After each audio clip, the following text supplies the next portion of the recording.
There are moments when your life quietly reroutes itself. Mine happened on a cruise ship, while the captain was explaining emergency exits, and my wife wasn't listening to a word he said. I noticed it because everyone else was listening. Hundreds of us stood shoulder to shoulder on the open deck, orange vests awkward against summer clothes, the sea stretching out like a promise we'd already paid for. The captain's voice carried easily over the speakers.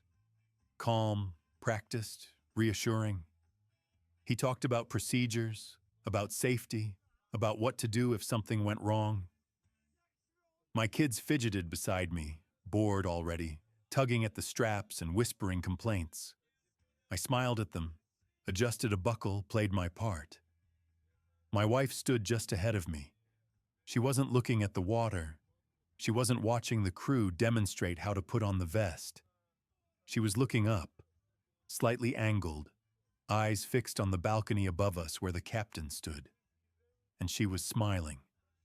Not the polite smile you give a speaker, not the social one you wear in crowds. It was smaller, focused, like she was sharing a moment no one else could see.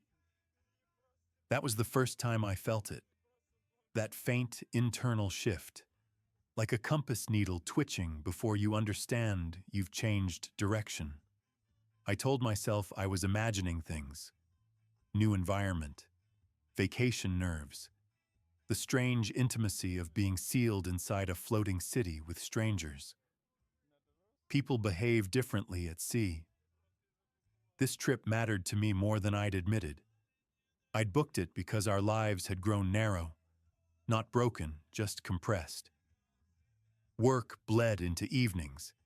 Evenings collapsed into sleep. Conversations became updates. We were still kind to each other, still functional, still married in all the ways that show up on paper. But somewhere along the way, we'd stopped surprising each other.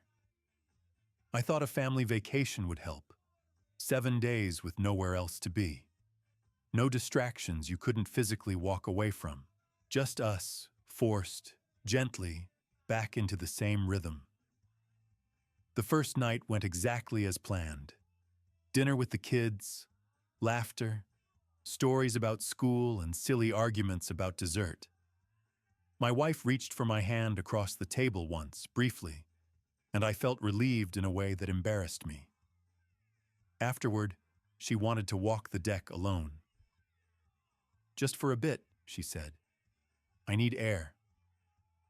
I stayed back with the kids, helped them settle, listened to the low, constant thrum of the ship as it cut through the dark. When she came back, she seemed lighter, energized, like she'd stepped out of a crowded room and returned refreshed. "Nice out there?" I asked. "Beautiful," she said. "You should go up early sometime, it's quiet." She said it like a suggestion. It felt like a plan. The next morning, she was already dressed when I woke. Sundress, hair brushed, a touch of makeup she usually saved for evenings. She kissed my cheek and said she was going to grab coffee before the kids got up. I watched the door close and stared at the ceiling longer than necessary. Over breakfast, she talked about the view, about how peaceful the upper decks were at sunrise. She didn't mention anyone she'd spoken to. I didn't ask. I didn't want to be the kind of man who interrogated joy out of existence. By day 2, patterns began to form. She timed her mornings carefully. She knew when the kids' activities started. She knew when I'd take them. She found reasons to split off. Guest services, questions about excursions, just-a-minute detours that stacked up into absences. Each time she came back brighter. I noticed it because I wasn't part of it. That afternoon, by the pool, I looked up from a book and saw her standing near the railing with him. The captain. No uniform this time. Casual clothes. Relaxed posture. The kind of confidence that doesn't need insignia. They weren't close. Nothing that would register as inappropriate to anyone glancing over. But the space between them was intentional, open, familiar. She laughed at something he said. I hadn't heard that laugh aimed at me in a long time. She noticed me watching. Her smile shifted, rearranged itself into something safer, and she waved lightly, like this was all perfectly normal. I waved back because my body didn't know what else to do. That night, she was distant again. Present, but not present. When I asked if she was okay, she told me I was overthinking things, that I should relax, that this was supposed to be fun. I wanted to believe her. Belief felt like the point of the trip. The moment that ended my ability to pretend came during the third day's shore briefing. She insisted I take the kids ahead to the activity center while she checked something near the bridge. I'll catch up, she said, already turning away. An hour later, I passed the bridge viewing area on my way back. The door was partially closed. Through the narrow glass, I saw her inside, not pressed against him, not frantic, just standing close enough that his hand rested at the small of her back as if it belonged there. Familiar, unrushed. She tilted her head toward him in a way that told me this wasn't new. I didn't open the door. I didn't interrupt. I stepped away quietly, my heart pounding, understanding settling in piece by piece. This wasn't a mistake born of vacation anonymity. This was something that had already found its footing. As I walked back toward the noise of the ship, the laughter, the children running past with ice cream and towels, I realized something terrifying in its simplicity. We were surrounded by water on all sides, and somehow I was the only one who felt trapped. Once you're trapped on a ship, suspicion doesn't fade. It echoes. I tried, at first, to talk myself out of what I'd seen. A hand at the small of her back isn't a confession. A smile isn't proof. I told myself this was what anxiety does when it's given unfamiliar scenery and too much time. That I was projecting distance onto coincidence because I wanted the vacation to mean more than it did. But ships have a way of collapsing space. You pass the same people again and again.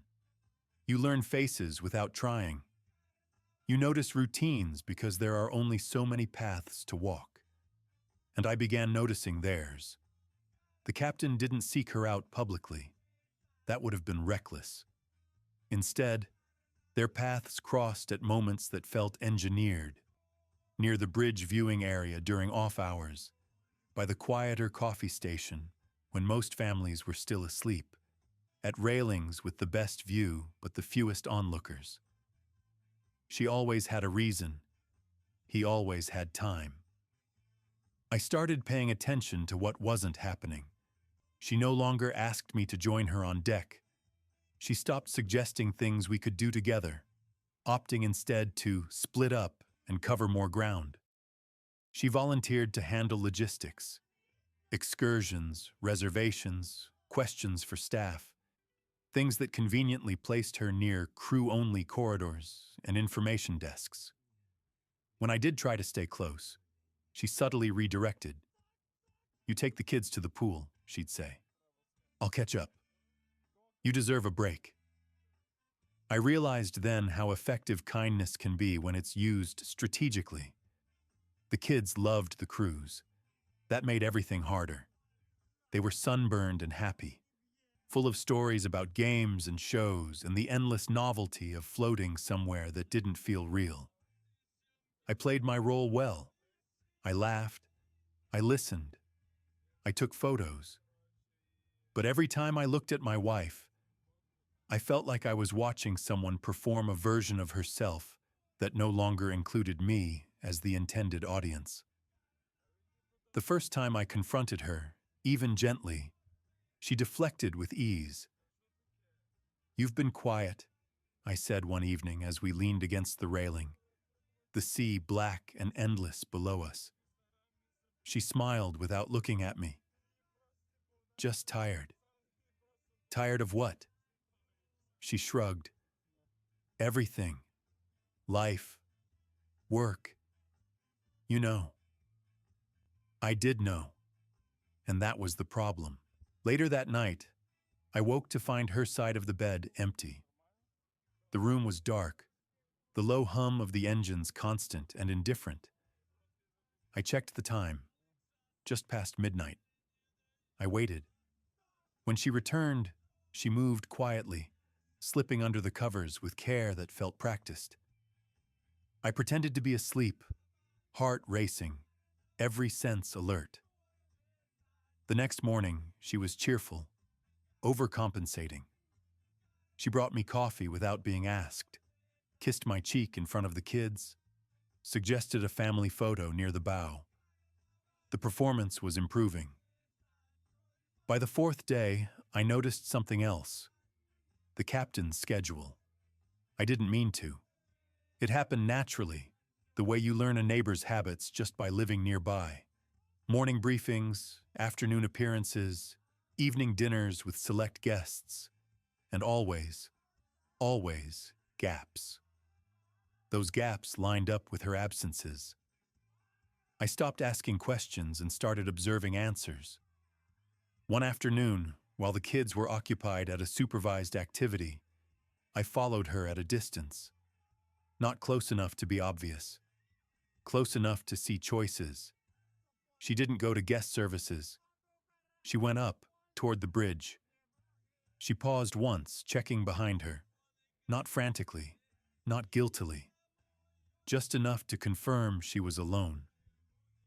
Then she continued, posture relaxed, as if this path had already been walked many times before. I didn't follow her through the door. I didn't need to.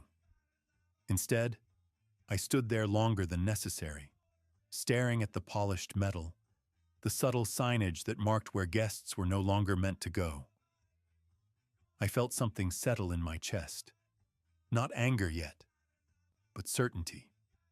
That evening, at dinner, I watched her watch him from across the room. He didn't acknowledge her directly. That would have drawn attention. Instead, there were glances, small shifts, a shared awareness that didn't require contact. I wondered how long it takes to learn that kind of restraint. Back in our cabin later, she scrolled through her phone, screen angled away from me. I noticed the way she smiled at something she read, then carefully smoothed her expression before looking up. "What's funny?" I asked. "Just something from earlier," she said. "On the ship."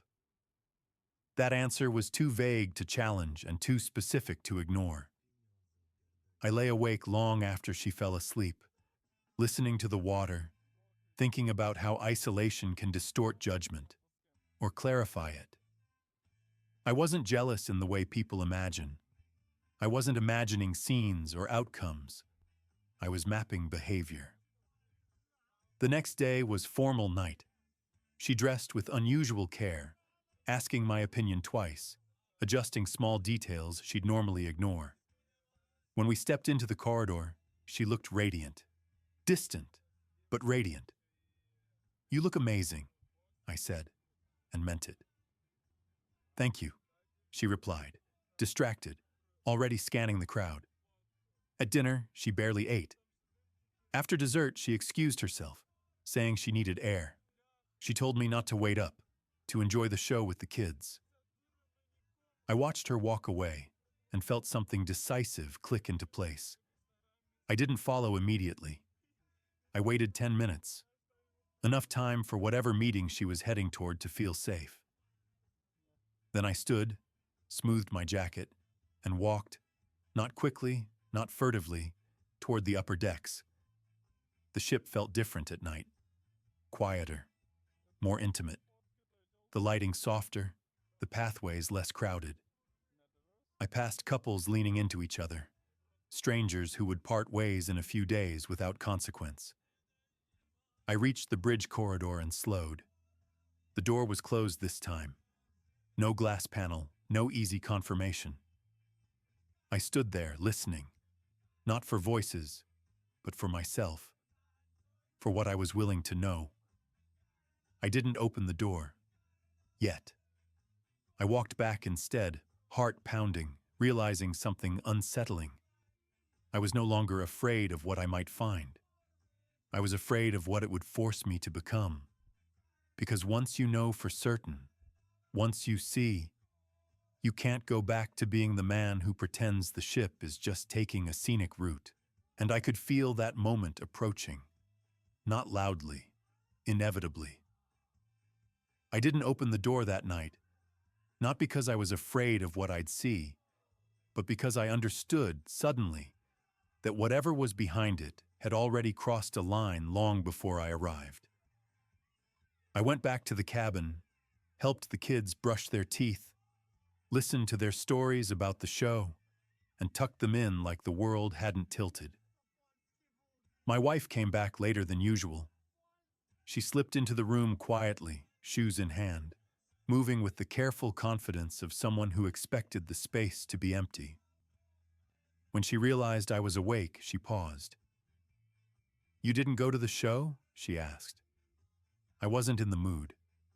She nodded, relieved too quickly. It was loud anyway. She lay down, facing away from me. The distance between us felt deliberate, measured. I stared at the ceiling and counted the vibrations of the engines, each one a reminder that we were still moving forward, whether I was ready or not. The next day was our final full day at sea. Something in me hardened, not into anger, but resolve. I wasn't going to guess anymore.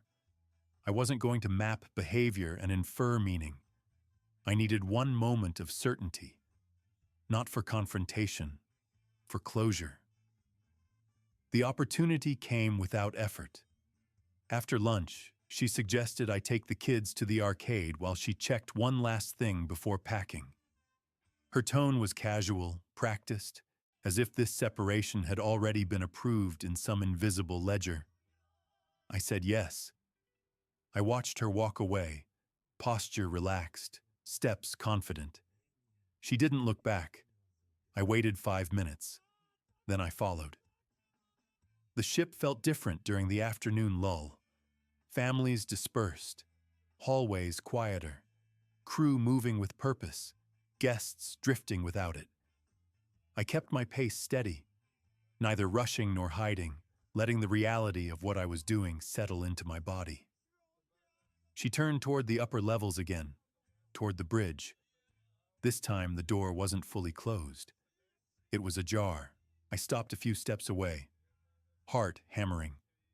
Not from fear, but from the strange calm that comes when your instincts finally stop arguing with your hopes. I stepped closer. I didn't hear words at first. I heard closeness, breath, the subtle absence of distance. Inside, she was standing near the window. The sea stretched endlessly beyond the glass. The captain stood behind her, not pressed against her, not hurried. His hands rested at her waist with a familiarity that made my chest tighten, not because of the act itself, but because of how normal it looked to them. She leaned back into him, not suddenly, not dramatically, as if this was where she expected to be. He lowered his head toward her neck, not hidden, not rushed. She closed her eyes. That was it. No shock, no chaos. No moment that could be mistaken for accident or impulse. This wasn't passion spilling over. This was intimacy already agreed upon. I didn't interrupt. I didn't clear my throat or push the door open or demand explanations that would only rewrite the truth I was already seeing. I stood there long enough to let it register fully, long enough that I couldn't later soften it or doubt it. Then I stepped back. I walked away quietly, my legs steady, my thoughts surprisingly clear. I passed other guests laughing, crew members chatting, children running down the corridor with ice cream melting onto their hands.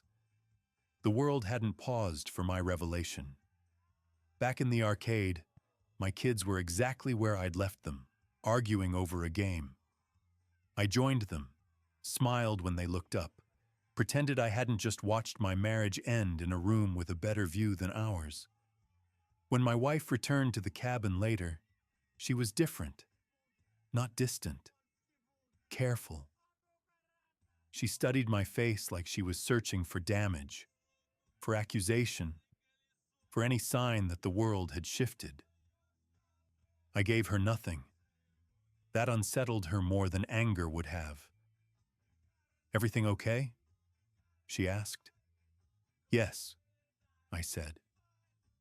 And for the first time, it was true.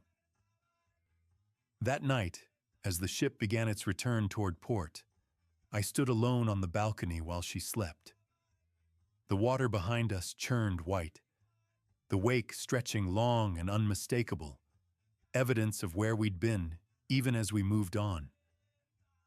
I realized then that being trapped at sea had forced something rare.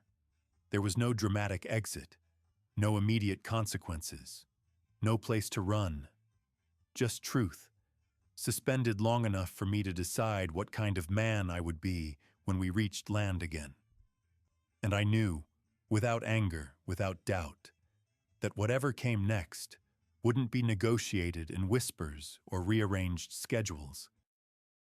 Because once you see something clearly, you don't need to shout. You just need to choose. The strangest thing about knowing is how quiet it makes you. The morning of disembarkation arrived wrapped in forced cheer. Announcements echoed through the halls about breakfast times and luggage tags, about customs forms and smiling crew members ready to help. The ship slowed, steady and obedient, as if nothing irreversible had happened inside it. My wife moved through the cabin with efficiency, folding clothes, zipping bags, performing the rituals of ending a vacation. She avoided my eyes, but not in shame, more like caution, as if she sensed that whatever version of me she'd been managing no longer existed. The kids were excited. They talked about home, about pets and friends and familiar beds. I listened, nodded, smiled when appropriate. I felt oddly detached, like I was watching myself from a distance, impressed by how well I was holding everything together. When we finally stepped onto the deck to wait our turn to leave, the captain stood nearby, greeting guests with the same calm authority he'd used all week. He met my eyes for the first time. He knew, not in a panicked way, in a professional, contained way.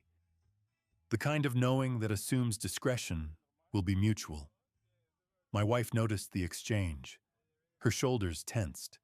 She opened her mouth as if to say something, then stopped. The kids were too close. The moment passed. We disembarked into sunlight and noise and the illusion of normal life resuming. Once outside the terminal, surrounded by taxis and families reuniting with the world they'd left behind, she finally spoke. "We need to talk," she said quietly. "Yes," I replied. "We do." I didn't do it then. Not in the car, not in front of the kids. I waited until we were home, suitcases stacked by the door, the house still holding the smell of absence. I sent the kids to their rooms with instructions to unpack and rest. We sat at the kitchen table, the same one we'd planned the trip around months earlier. "I know you saw something," she said. "I can feel it." I folded my hands in front of me, surprised by how steady they were. "I saw enough." She closed her eyes, just briefly. "It wasn't supposed to happen." "That's the easiest sentence in the world to say," I replied. "It doesn't mean anything by itself." She tried to explain, not with excuses, she'd moved past those, but with context. Loneliness, feeling unseen, the strange intimacy of being anonymous at sea, how it started with conversation, with admiration, with being listened to. I let her talk. I didn't interrupt. I didn't correct the timeline or point out the choices embedded in every step. I didn't need to. When she finished, she looked at me like someone waiting for a verdict. "I'm not angry," I said. "I'm done." The words landed harder than shouting ever could. "What does that mean?" she asked. "It means I'm not going to compete with a version of you that needs secrecy to exist," I said. "And I'm not going to raise our kids inside a marriage that teaches them silence is survival." Her face crumpled then, not dramatically, but honestly.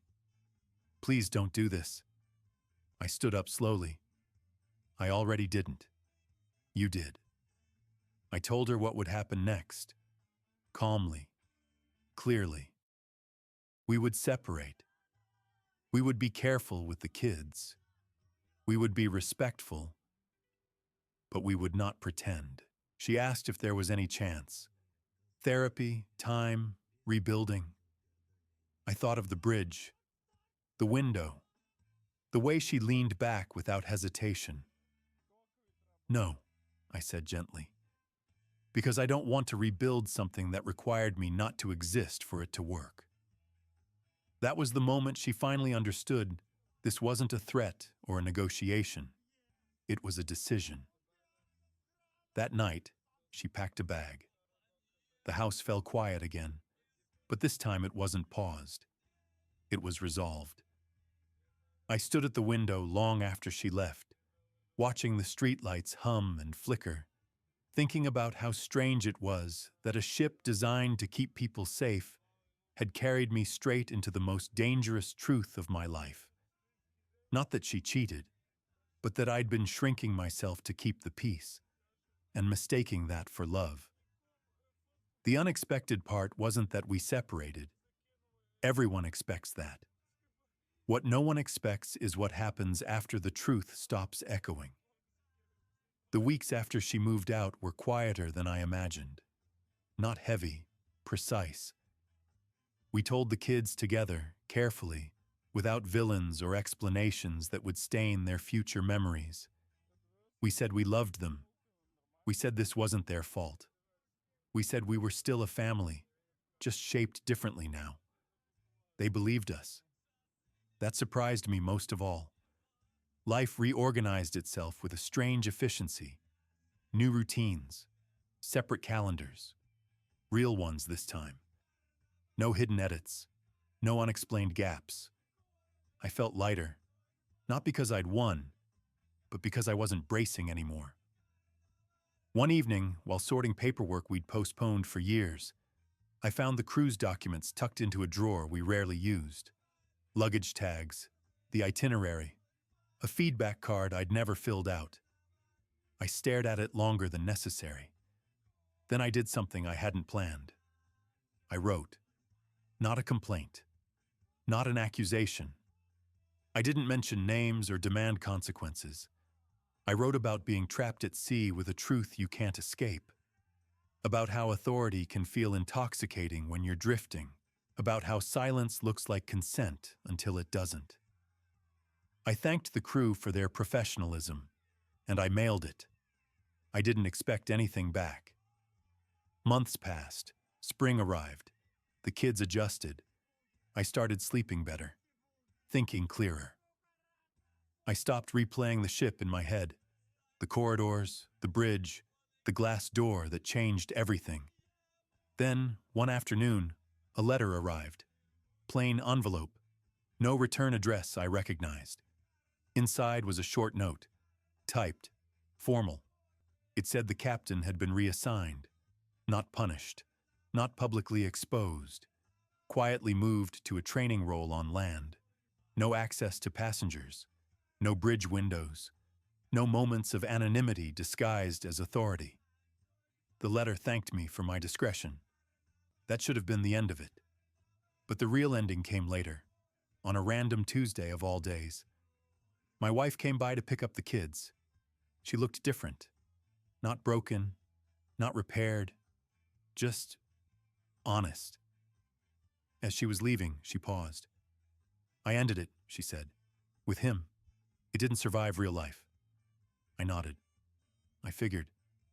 She studied me, then asked something I hadn't expected. Do you hate me? I thought about the ship, about how I'd stood outside that door and chosen not to explode, about how that decision had followed me ever since. No, I said. I don't. She exhaled, like she'd been holding that breath for months. After she left, I sat alone in the quiet house and understood something that still feels strange to say out loud. The cruise didn't end my marriage. It revealed the moment I stopped abandoning myself to keep it afloat. That was the unexpected ending. Not revenge, not reconciliation, not even closure in the way stories promise. Just a man who learned, somewhere between open water and dry land, that being trapped doesn't mean you're powerless.